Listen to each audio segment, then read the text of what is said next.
네, 예수님께서 마지막 예루살렘으로 여행을 하시게 됩니다. 그때가 절기가 6월절 무렵이죠. 6월절을 맞아서 예수님께서 갈릴리를 떠나셔서 요단강을 건너서 내려오시다가 여리고를 건너시고 통과하시고 그리고 예루살렘으로 가십니다. 그때 갈릴리를 출발할 무렵에 많은 여인들이 예수님을 따랐다 그랬습니다. 그때 물론 남성들도 많이 따랐지만 특히 여성들도 많았었는데 누가복음 23장 27절에 보면 많은 백성과 및 그를 위해 슬피 우는 여자의 큰 무리가 따라왔다 그랬습니다. 예수님께서 십자가를 지시고 골고다 언덕으로 올라가실 때도 그 여성들이 그 무리들이 함께 하며 슬피 울며 따라왔다 그랬습니다. 또 로마 군인들이 예수님을 십자가에 처형하고 또 그들이 그 일을 마치고 돌아간 뒤에도 그 사람들은 또 상당수가 남아서 예수님의 임종을 지켜보았다 그랬습니다. 오늘 본문 요한복음 19장 25절에 보면 그때 예수님의 그 고난과 죽음의 현장에 함께 했던 여인들이 누구였는지도 기록되어 있습니다. 25절에 보니까 예수의 십자가 곁에는 그 어머니와 또 이모와 이 이모는 세베대의 아들 살로메로 알려져 있죠. 야고보와 요한의 어머니입니다. 야고보와 요한의 어머니 이모, 그 다음에 글로바의 아내 마리아와 그리고 막달라 마리아가 섰는지라. 네 여인이 특히 마지막 순간까지 함께 있었다 그렇게 기록되어 있습니다. 그리고 또 누가 있냐면 26절에 보면 사랑하시는 제자가 곁에 서 있는 것을 보셨다. 사랑하시는 제자가 곁에 서 있었다 그랬습니다. 오늘은 이 마지막 현장에 있었던 여인들 중에 특히 그 어머니 마리아와 그리고 사랑하시는 제자 요한과 관련된 말씀입니다. 여러분 그 현장에 아들이 못 박히는 그 현장에 와 있던 그 어머니 마리아는 얼마나 마음이 슬프고 또 고통스러웠겠습니까? 아들이 운명하는 그 순간을 지켜보면서 처음 천사를 만났을 때 그날부터 시작해서 평생 30년 지난 30여 년 동안의 그 세월 시간들이 생각나지 않았겠습니까? 누가복음 1장 28절 29절에 보면 천사 가브리엘이 그에게 들어가 가로되 은혜를 받은 자여 평안할지어다. 천사가 갑자기 찾아옵니다. 찾아와서 네가 특별한 은혜를 받았다. 그렇게 말하니까 마리아가 깜짝 놀라지요. 아니 어떻게 내게 천사가 찾아올까? 그리고 내게 무슨 특별한 은혜를 받았다 그럴까? 신기해합니다. 그러자 충격적인 말을 합니다. 천사가 보라 네가 잉태하여 아들을 낳으리니 그 이름을 예수라 하라. 네가 아들을 낳을 거다. 그러니까 아니 아직 내가 결혼도 안 했는데 합방도 안 했는데 어떻게 제가 아들을 낳을 수 있겠습니까? 전 처녀가 어떻게 아들을 낳겠습니까? 그러자 천사가 대답합니다. 성령이 내게 임하시고 지극히 높으신 이의 능력이 너를 덮으시리니 이름으로 나실 바 거룩한 이는 하나님의 아들이라 일컬어지리라. 예, 네가 하나님의 아들을 낳을 것이다. 성령의 능력으로 낳을 것이다. 네가 비록 처녀지만은 성령의 능력으로 아들을 잉태하게 될 것이고 아들을 낳게 될 것이다. 그 아들은 성령의 능력으로 낳았기 때문에 바로 하나님의 아들이라 그렇게 부를 것이다. 그런 말을 들었습니다. 그런 천사의 말은 참 신비롭고 이상하고 특별한 경험이기도 하지만은 얼마나 충격적인 일이겠습니까? 처녀의 몸으로 아들을 낳는다 그러니까 이건 뭐 얼마나 낙심되겠습니까? 그렇죠? 사랑했던 남자 요셉으로부터 파혼당할 수 있고 까딱 잘못하면 자기가 돌에 맞아 죽을 수 있고 저희 부모님과 온 집안의 수치가 되고 주변 많은 사람들한테 결혼식을 앞두고 합방을 앞두고 다른 남자와 해서 아들을 낳은 사람으로 정말 수치스러운 손가락질을 당하며 살지 않았겠습니까? 얼마나 끔찍한 일이었겠습니까? 사진 하나 보내드리려고 하는데 지난번에 성기순례 갔을 때 나사렛에서 이 마리아가 살았던 곳이라고 추정되는 곳에 세워진 마리아 기념교회가 있습니다. 수태고지 교회라고 하죠. 그 교회 마당에 이런 동상이 하나 있어요. 조금 확대해 줄까요? 예, 동상이 있는데 천사가 마리아에게 와서 네가 하나님의 아들을 아들을 낳게 될 것이다. 그렇게 말할 때 그 말하는 장면을 이렇게 동상으로 만들어 놨어요. 그 동상이 그때 마리아의 모습을 너무나 생생하게 잘 표현해 주고 있어서 진짜 그때의 모습을 보는 것 같습니다. 오른쪽에 손을 들고 있는 사람이 천사입니다. 네가 위에 계신 하나님의 아들을 낳게 될 거다. 그렇게 말할 때 마리아가 깜짝 놀라는 모습, 표정이 잘 안 보이죠? 확대 안 됩니까? 네. 깜짝 마리아가 놀라는 모습, 어쩔 줄을 몰라 하는 충격받는 모습이 그대로 그 동상으로 이렇게 표현되어 있습니다. 그때 마리아가 말하지요. 네, 표정이 보입니까? 네, 어머머머 하는 게 보입니까? 네, 소리가 들리지요. 어머 이를 어째 하는 게 이제 보이지요. 예, 깜짝 놀라는 모습. 네, 됐습니다. 그러면 마리아가 한 얘기가 주의 여종이오니 말씀대로 내게 이루어지이다. 주의 여종이오니 말씀대로 이루어지이다. 비록 이 일이 너무나 끔찍하고 두렵고 고통스러운 일이지만은 내가 어떻게 이 일을 다 감당할 수 있을까? 다 헤아릴 수 없지만은 하나님께서 원하신다면, 하나님 말씀이라면 제가 순종하겠습니다. 그렇게 순종했습니다. 그러나 그 이후에 펼쳐질 일에 대해서는 성경에 자세히 기록되어 있지 않았지만은 마리아 자신은 물론이고요. 그의 부모님들 또 남편 될 요셉과 주변 사람들에게 큰 충격이 되었을 것이고 정말 평생 잊지 못할 많은 수치와 또 상처를 받게 되었을 것입니다. 자, 여기서 끝나는 것이 아니죠.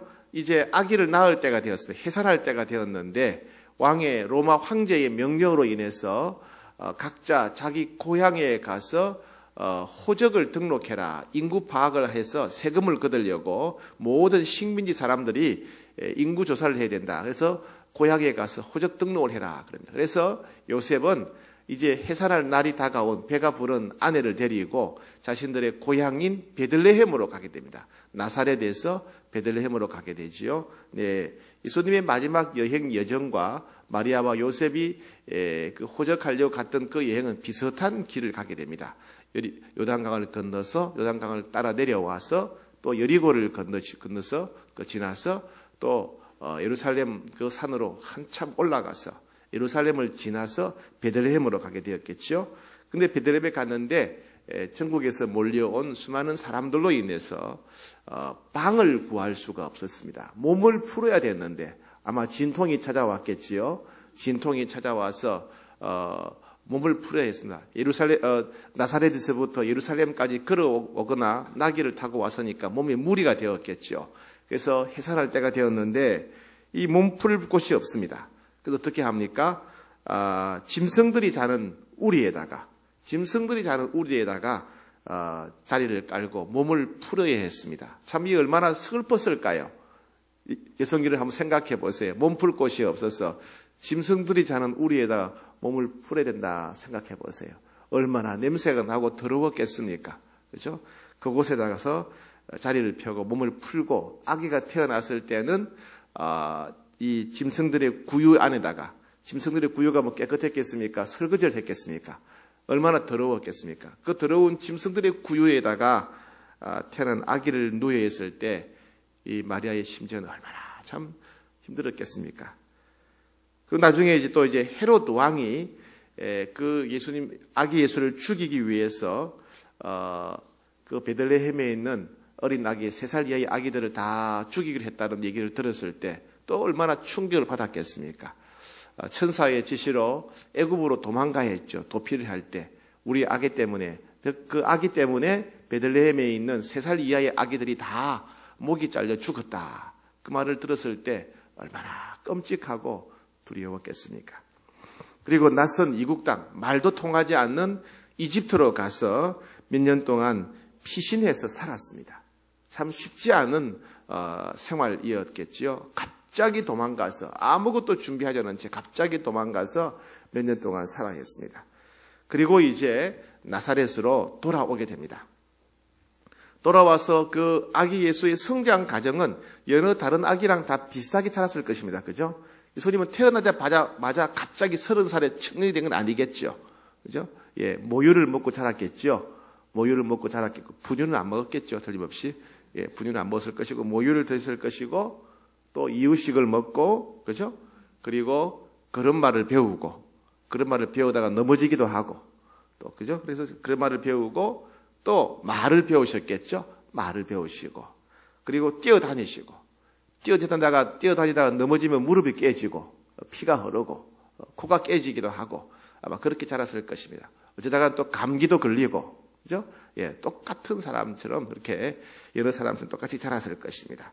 그러다가 12살 때, 이제 절기를 맞아서 예루살렘에 갔다 오는데, 아마 친구들과 같이 놀다가 어디 있겠지 했는데, 아기 예수님을 잃어버리게 되죠.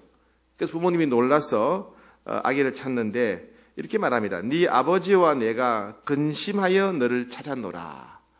예수님을 잃어버렸을 때 그 부모님이 굉장히 근심했고 아기를 찾았다. 예수님을 찾았다. 그럽니다. 참 이것을 보면 마리아와 요셉의 마음이 어땠는가 알 수 있죠. 이상한 방법으로 태어난 아기라고 해서 차별하지 않았다는 것입니다. 만약에 이상한 방법으로 낳았다고 해서 무시하거나 차별했다면 아이고 잘됐다. 골칫덩어리인데 잃어버렸네. 잘됐다. 아예 싹 잊어버리자. 이렇게 할 수 있을 텐데 그러지 않았습니다. 그죠? 예, 너무 근심하면서 찾았다. 그 얘기는 예수님은 가족들의 부모님의 사랑을 받으면서 자라셨다 하는 것을 알 수가 있습니다.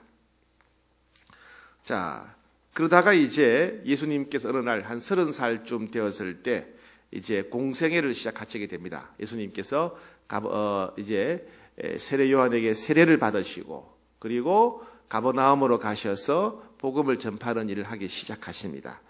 아마 그때까지 예수님이 결혼을 안 하셨으니까 이것도 상당히 또 가족 부모님들에게는 부담이었을 것 같아요. 그죠? 여러분 자녀들 결혼 안 하면 얼마나 힘듭니까? 옛날에는요 결혼을 몇 살 때 했을까요? 예?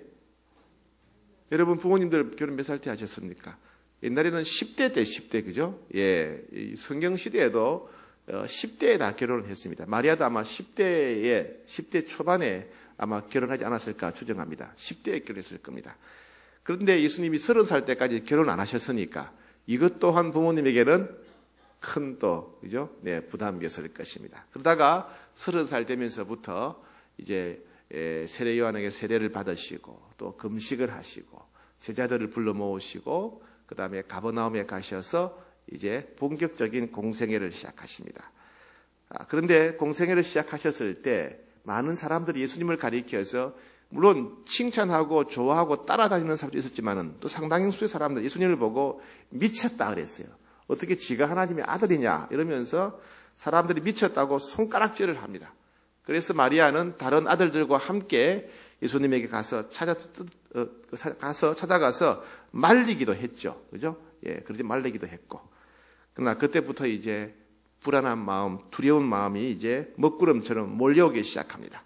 그러다가 예수님을 죽이려는 유대인의 음모가 공공연하게 알려지게 되고 사내들인 공회의 위협과 협박이 구체적으로 드러나기 시작했을 때 마리아의 마음은 얼마나 참 힘들었겠습니까? 호랑이 굴에 뛰어들듯 유월절을 맞아서 예루살렘 성전을 향해 여행하실 때 마리아의 마음은 또 얼마나 불안했겠습니까? 한밤중에 기도하시다가 체포당하시고 유대인의 고발에 의해서 빌라도 총독에게 짐승처럼 끌려갔습니다. 그리고 십자가형을 선고받았을 때, 그 십자가형을 선고받았을 때 마리아의 심정은 어땠겠습니까? 아마 가슴이 철렁 내려앉고 하늘이 노래졌겠지요. 그리고 군인들의 무자비한 채찍질로 인해서 온몸이 찢어졌을 때 그 마리아의 심정이 어땠겠습니까?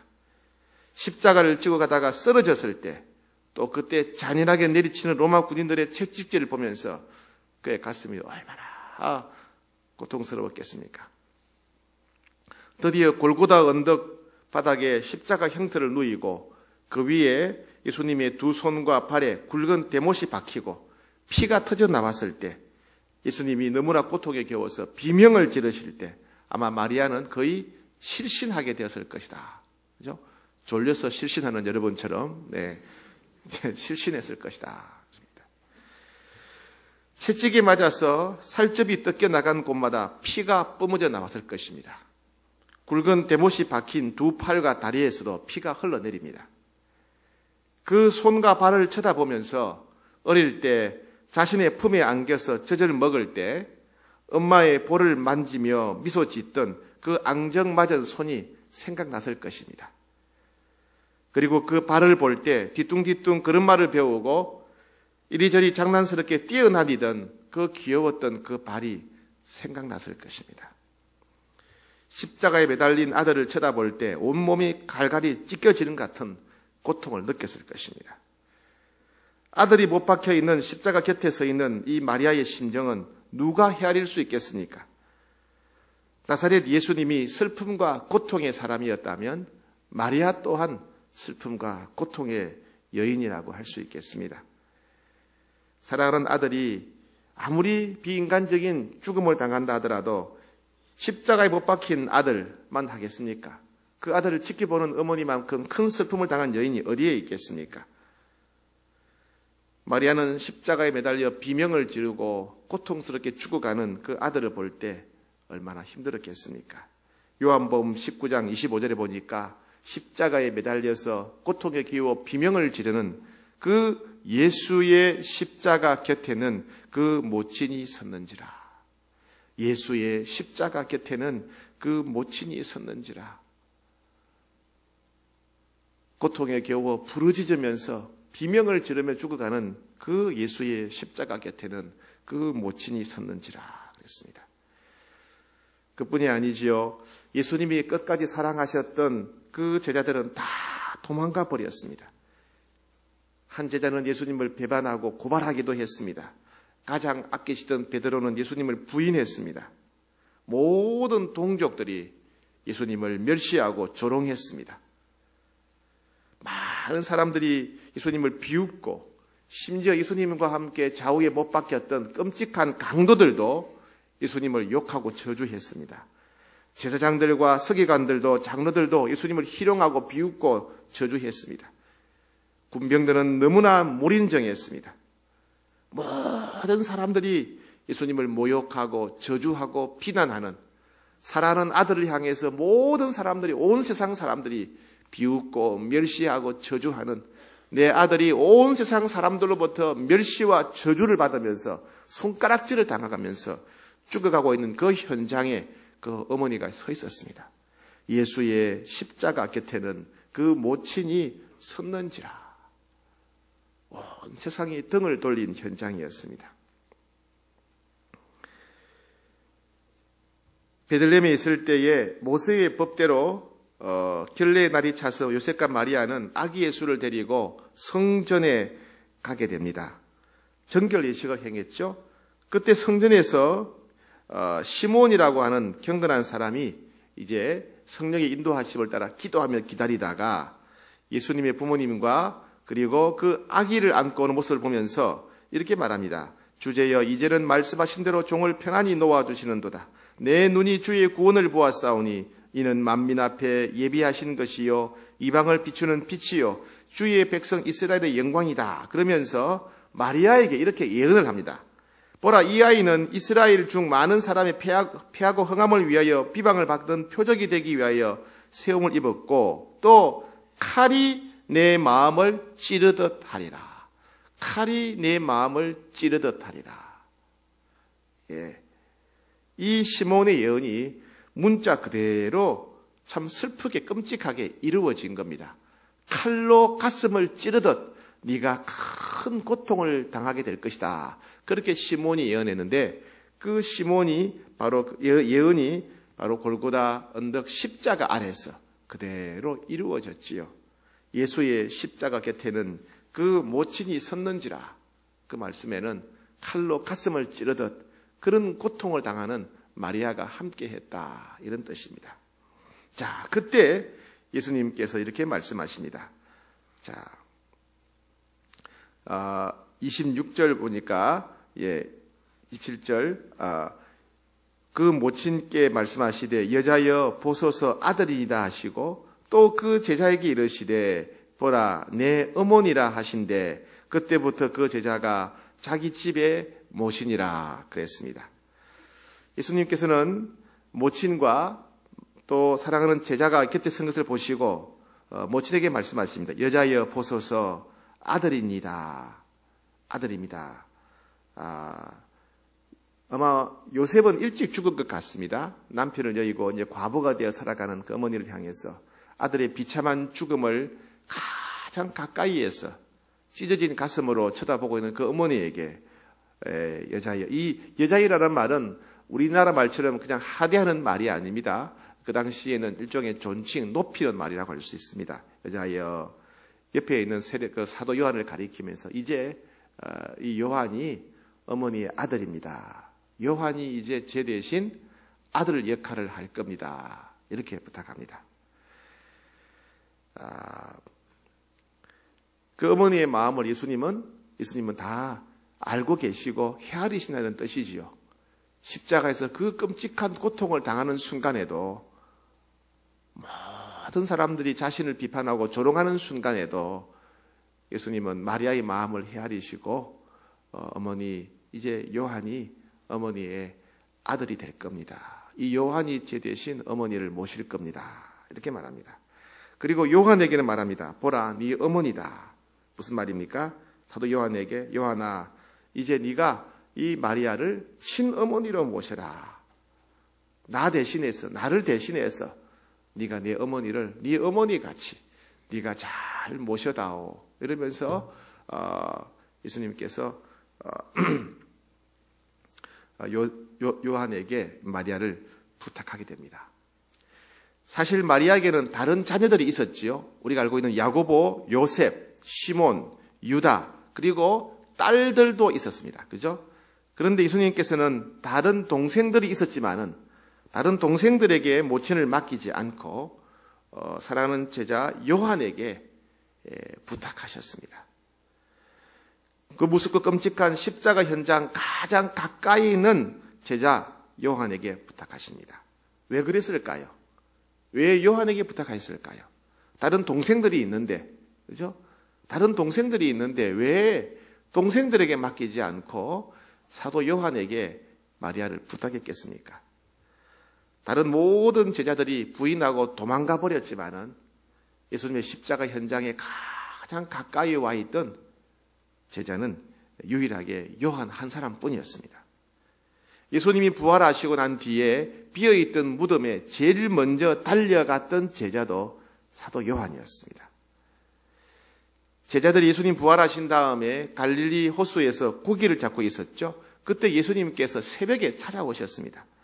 그때 멀리서 들려오는 예수님의 음성을 듣고 저분이 바로 부활하신 예수님이다, 이렇게 빨리 알아차린 사람은 바로 요한이었습니다. 요한. 그죠? 요한복음에서 사도 요한은 자신을 표시할 때 이름을 쓰지 않고 사랑하시는 제자, 이렇게 나옵니다. 요한복음에서 사랑하시는 제자 하면 바로 요한 자신을 가리킵니다. 요한은 예수님의 특별한 사랑을 받았다, 스스로 그렇게 생각했던 것 같습니다. 즉 예수님은 예수님의 마음을 누구보다도 잘 이해하는 사람이 사도 요한이라고 생각했던 것 같습니다.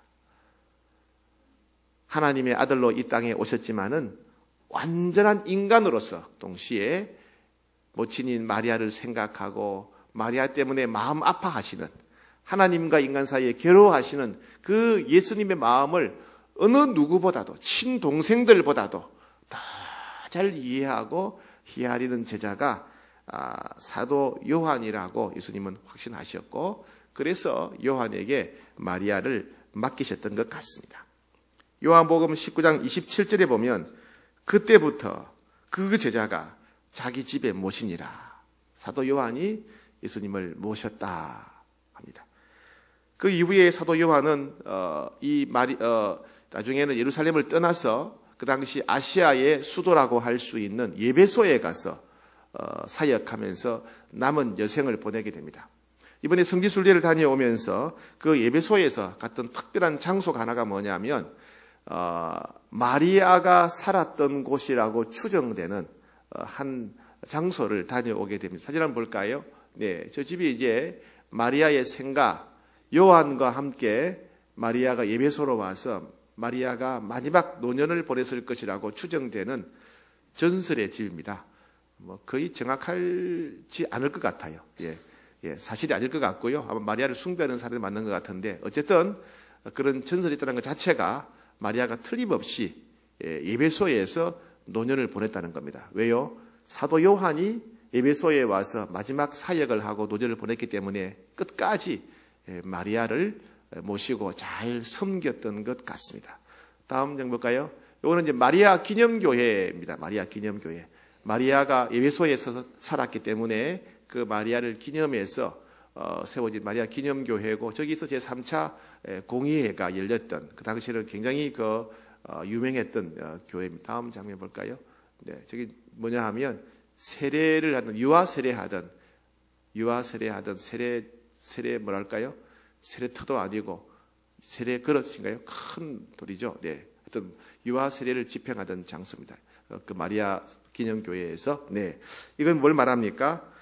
됐습니다. 네, 사도 요한이 예수님의 그 말씀을 잘 받들어서 예수님의 마음을 잘 헤아려서 끝까지 마리아를 잘 모셨다 하는 겁니다.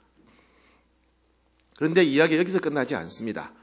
아마 마리아가 죽고 난 뒤에 사도 요한이 밤모섬으로 끌려가지요. 그죠? 끌려가서 있다 그 밤모섬에서, 에베소 앞에 있는 작은 섬입니다. 섬에 있는 밤모섬에 끌려가서 환상 중에 사도 요한이 천국을 다녀오게 됩니다. 그렇죠? 천국에 다녀왔는데 요한복음 4장에 보면 보좌에 앉아 계신 하나님 아버지를 만나게 되고, 그리고 요한계시록 5장에서 누구를 만납니까? 누구를 만나죠? 어린 양 대신 예수님을 만나는 장면이 나오죠. 그렇죠? 여러분, 예수 믿는 성도들은 천국에 가서 예수님을 만나게 되면 얼마나 감격스럽겠습니까? 저분이 나를 대신해서 이 땅에 오셔서 내 대신 십자가에 못 박혀 돌아가신 어린 양 대신 예수님이시구나. 내 어린 양 대신 예수님이구나. 저분이 내 대신 죽으셨구나. 저분이 나를 위해서 천국 문을 열어놓으신 분이시구나. 우리는 그 예수님 바라볼 때 얼마나 감격이겠습니까? 그죠? 특별히 사도 요한은 다른 사람들과 달리 특별한 감정을 가졌을 것입니다. 예수님께서 운명하실 때 제게 그 모친 마리아를 맡기지 않으셨습니까? 예수님, 제가 예수님 그 말씀 받들어서 제가 평생 마리아를 잘 모셨습니다. 그죠? 그런 말씀을 드리지 않았겠습니까? 그죠? 예수님의 말씀을 끝까지 감당하고 예수님이 자기에게 주신 특별한 사명을 끝까지 감당하고 그 예수님을 천국에서 배웠을 때 이 요셉의 마음은 얼마나 감격이었겠습니까? 종이 주인이 맡긴 일에 최선을 다해서 충성한 다음에 기쁜 얼굴로 주인을 만나볼 때 주인의 마음을 헤아리는 그 종의 마음이 얼마나 기쁘겠습니까? 아마 사도 요한의 마음도 그랬겠습니다. 아마 그러셨기에 예수님께서 다른 사도는 어땠는지 모르겠어요. 다른 사도는 어땠는지 모르겠는데 사도 요한에게는 특별한 은혜를 베풀어 주신 것 같습니다. 그죠? 천국을 자세히 구경하는 은혜, 그리고 앞으로 되어질 일, 수천 년 동안 되어질 수많은 일들을 미리 보는 특별한 영광을 요한에게 허락하신 것 같았습니다. 저는 개인적으로 이 본문을 묵상하면서 사도 요한이 천국을 구경할 뿐 아니라 앞으로 인류에게 일어날, 수천 년 동안 일어날 수많은 일들을 직접 목격하는 특별한 은혜를 누리고 영광의 예루살렘 성, 마지막 날 예루살렘 성까지 구경할 수 있는 특별한 은혜를 누린 것은 아마 하나님 예수님께서 사도 요한에게 자신의 맡긴 사명을 잘 감당한 사도 요한에게 주신 특별한 선물이 아니었을까, 그렇게 생각합니다. 우리는 이 본문을 통해서 예수님께서 어떤 분인가 하는 것을 새롭게 알 수 있습니다. 예수님은 만왕의 왕이시고 하나님이셨습니다. 하나님이셨음에도 불구하고 또 완전한 인간이셨죠. 인간으로 이 땅에 살면서 예수님은 늘 마리아에게도 그러하셨듯이 늘 주변 사람들의 마음을 잘 헤아리셨습니다. 그렇죠? 무화과 나무 아래 엎드려서 기도했던 나다나엘의 마음을 예수님은 헤아리셨습니다. 또 우물가에서 만난 사마리아 여인의 마음도 예수님은 헤아리셨습니다. 죽음을 각오하고 찾아왔던 나병 환자의 마음도 헤아리셨습니다. 예수님을 찾아온 수많은 사람들의 마음을 잘 헤아리셨죠. 아들을 잃고 슬피 우는 나인성 과부의 마음도 헤아리셨습니다. 가롯 유다의 마음마저도 예수님은 헤아리셨습니다. 또 예수님 마지막 순간에 십자가 현장에 함께 하면서 가슴이 찢어져 울고 있는 어머니 마리아의 마음도 헤아리셨습니다. 여러분, 주님은 모든 사람들의 마음을 헤아리시고 그들의 슬픔과 또 고통과 절망을 이해하십니다. 그 문제가 사소한 일이다, 작은 일이라고 주님은 무시하지 않으십니다. 우리의 고통과 아픔에 공감하시고 우리를 위로하시고 배려하시는 주님이십니다. 그래서 예수님을 믿는 우리도, 예수님을 따르는 제자된 우리도 다른 사람들의 마음을 잘 헤아리고 배려하며 살아가야 된다고 말씀하십니다. 우리도 예수님처럼 우리 주변에 있는 모든 사람들의 마음을 잘 헤아리셔야 됩니다. 우리 주변에는 마음이 아픈 분들이 있고, 마음이 시린 분들이 있고, 마음이 짓눌린 분들이 있고, 하루하루 숨쉬며 살아가는 것이 너무나 고통스러운 분들이 있습니다. 밤에 잠이 오지 않아서 밤을 지새우는 분들도 있습니다. 매일 밥을 먹지만은 밥맛을 잃어버린 분들도 있습니다. 우리 주님께서 그러하셨듯이 우리 또한 우리 주변에 있는 다른 성도들의 마음을 잘 헤아리며 살아가야 됩니다.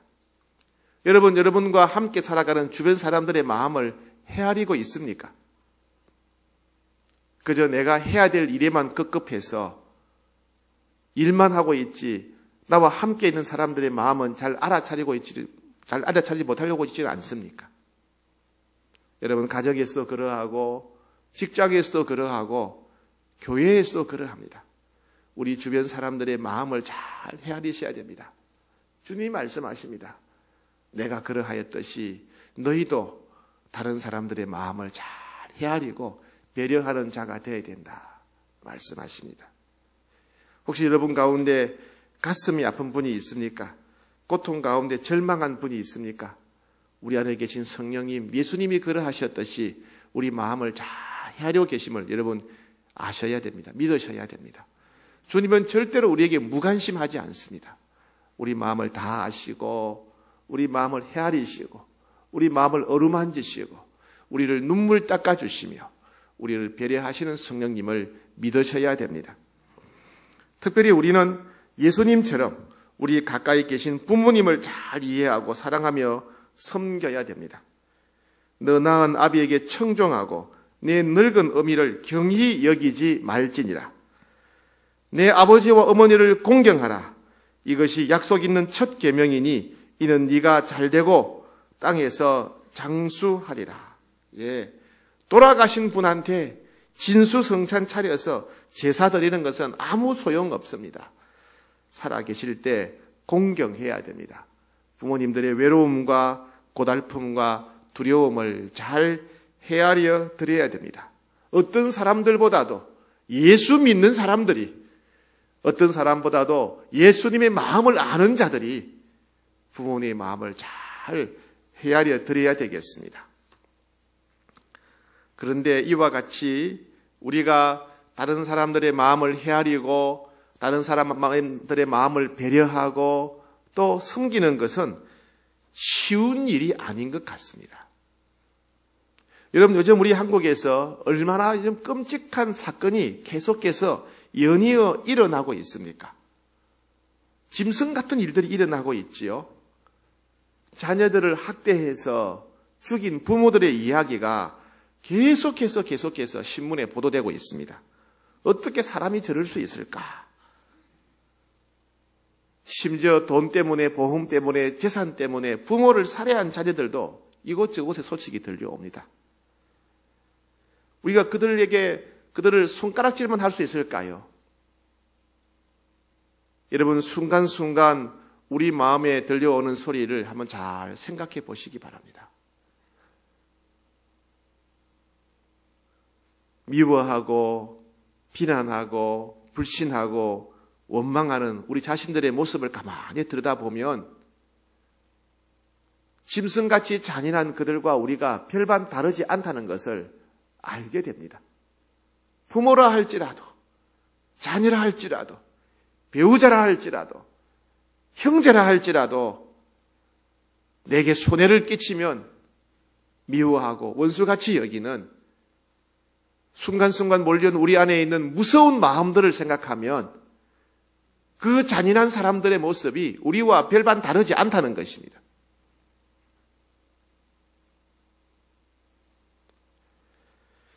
예수님은 누구보다도 바쁘셨습니다. 인류를 구원하시는 일을 몇 년 안에 다 이루셔야 했습니다. 예수님은 누구보다도 절박했습니다. 모든 사람들의 모든 인류의 죄를 혼자 대신 짊어지시고 모든 인류 대신에 그 형벌을 다 받으셔야 됐고 모든 인류를 위한 구원 사역을 이루셔야 했습니다. 누구보다도 고통스러웠고 누구보다도 절박했고 누구보다도 무거우셨습니다. 예수님은 그런 상황에서도 마리아의 마음, 슬픔과 고통을 헤아리시고 배려하셨습니다. 이런 예수님의 진실한 사랑은 예수님이 아니면 누구도 흉내낼 수 없습니다. 성령의 능력 위에는 불가능하다는 것입니다. 우리의 악한 본성을 생각할 때 부모님의 마음을 헤아린다, 배우자의 마음을 헤아린다, 자녀의 마음을 알아준다, 형제의 마음을 알아준다, 심지어 피가 섞이지 않은 다른 성도나 내 직장 동료들의 마음을 알아준다는 것은 불가능한 일입니다. 불가능한 일.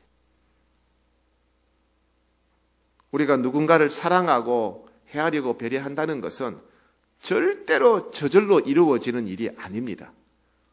오직 그것은 성령의 능력으로만 이루어지는 것입니다. 배우자를 사랑하는 것도 성령의 능력으로만 이루어집니다. 여러분 부모님을 잘 배려하고 모시는 것도 오직 성령의 능력으로만 이루어집니다. 자녀들을 이기적으로 대하지 않고 정말 순수하게 사랑하고 잘 대하는 것도 성령의 능력으로 이루어지는 겁니다. 우리가 우리 주변에 있는 성도들, 직장 동료들을, 이웃들을 그들의 마음을 헤아리고 그들을 선대하는 것도 오직 성령의 능력으로 이루어지는 것입니다. 그렇다면 여러분, 가족 사랑도 자동이 아니라 수동인 것 같습니다. 왜요? 가족이라고 하지만은 수많은 사람들이 남보다 더 끔찍한 마음을 품고 살아가기 때문에 그렇습니다. 가족 사랑도 성령 충만해야 이루어질 수가 있습니다. 행복한 가정을 이룰 수 있는 유일한 비결은 예수님의 마음, 즉 성령 충만해야만 가능합니다. 오늘 우리가 함께 기도할 때는 이렇게 기도합시다. 마리아의 마음을 헤아리시고 배려하신 예수님, 그 예수님의 마음을 제게도 주십시오. 성령님, 제게 예수님의 마음을 닮아갈 수 있도록 제 마음을 변화시켜 주십시오. 저도 예수님처럼 다른 사람의 마음을 잘 헤아릴 수 있도록 성령님 도와주십시오. 제 남편의 마음, 제 아내의 마음을 헤아리게 하시고 부모님의 마음을 헤아리게 하시고 자녀들의 마음을 헤아리게 하시고 형제들의 마음을 헤아리게 하시고 성도들과 직장 동료들의 마음을 잘 헤아릴 수 있도록 성령님 완악하고 교만하고 무딘 제 마음을 변화시켜 주십시오. 이렇게 우리가 함께 기도해야 되겠습니다. 예수님처럼 그렇게 배려하고 예수님처럼 그렇게 헤아리는 여러분 되기를 축복합니다.